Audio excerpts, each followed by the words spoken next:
एक लड़का था, एक लड़का था, उसकी टांगे नहीं, एक लड़का था, उसकी टांगे नहीं रही, लेकिन वो बनना चाहता था अभिनेता, क्योंकि वो नहीं रहना चाहता था हम दो टांगों वाले विकलांगों के इस जलील जमाने में।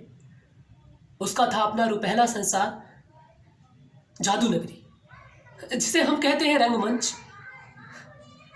और इस मुग्ध करा देने वाले संसार में कहीं नहीं थी महंगाई की मार अथवा लाशों का अंबार। दुखों को धो देने वाली नंगी राजनीति, हमारी दुखों को धो देने वाली नंगी राजनीति नहीं थी। लेकिन वो लड़का मर गया। There is a special providence in the fall of a sparrow. कला की कालकोट, धू धू कर जलती कालकोठरी, कर गया जो प्रवेश इसमें, नहीं आ सकता कभी बाहर।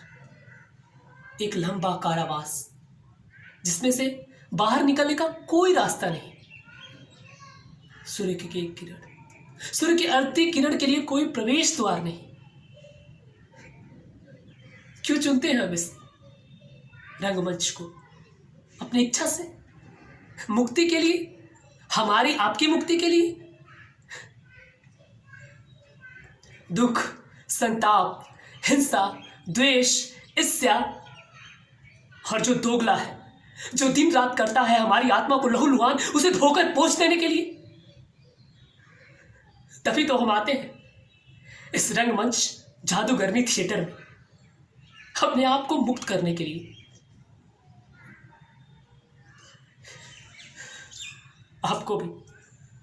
आपको भी कभी असीम संताप दिया होगा संतान ने आपकी।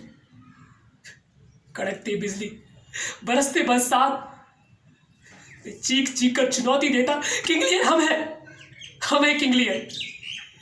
देह की विशाली देरी से बाहर निकलकर पश्चाताप की अंतिम सीमा पर खड़ा सुलगती सलाखों से अपनी आंखें फोड़ता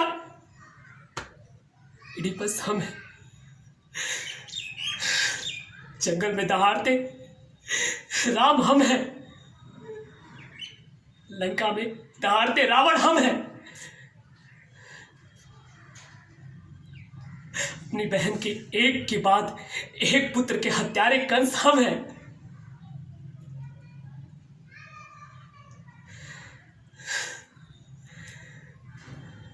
इस थिएटर में आके हम अपने आत्मा के सारे घाव को पोंछ देते हैं।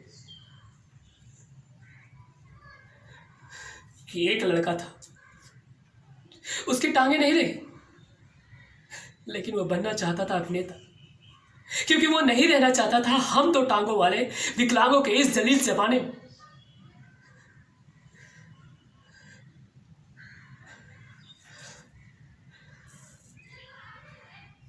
उसका था अपना रुपहला संसार, जादू नगरी, जिसे हम कहते हैं रंगमंच। एक जातक कथा सुनाऊं आपको। भगवान बुद्ध वचन दे रहे थे, कोई नहीं बच सकता अपने कर्मों के फल से, अपने पापों के फल से।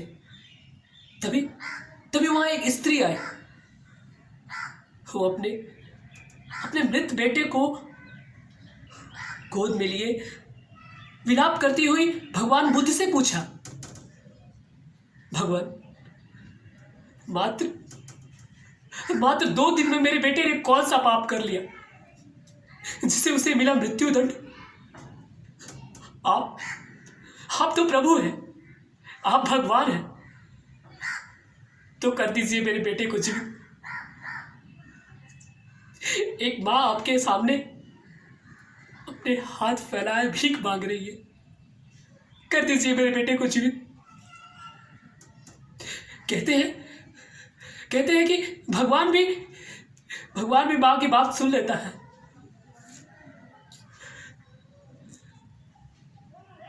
भगवान बुद्ध आंखों में आंसू और होठों पर मुस्कान लिए उस माँ से कहा, माँ,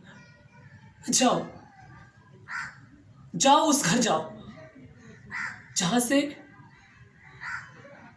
चूल्हे से एक चुटकी राख लेकर आओ, और वो एक चुटकी राख वैसे जगह से लाना जहां आज तक किसी की मृत्यु ना हुई हो। माँ खुश, माँ प्रसन्न। क्या क्या उसका एक बेटा एक चुटकी राख से जिंदा हो जाएगा? सदियां बीत गई। कहते हैं वो माँ शहर शहर भटक रही है, दर दर ठोकरें खा रही, लेकिन उसे एक चुटकी राख नहीं मिला, क्योंकि नहीं देता ये संसार एक चुटकी राख, नहीं देता। एक लड़का था, उसकी टांगे नहीं रही, लेकिन वो बनना चाहता था अभिनेता, क्योंकि वो नहीं रहना चाहता था हम दो टांगों वाले विकलांगों के इस जलील जमाने में, क्योंकि वो नहीं रहना चाहता था हम दो टांगों वाले विकलांगों के इस जलील जमाने में।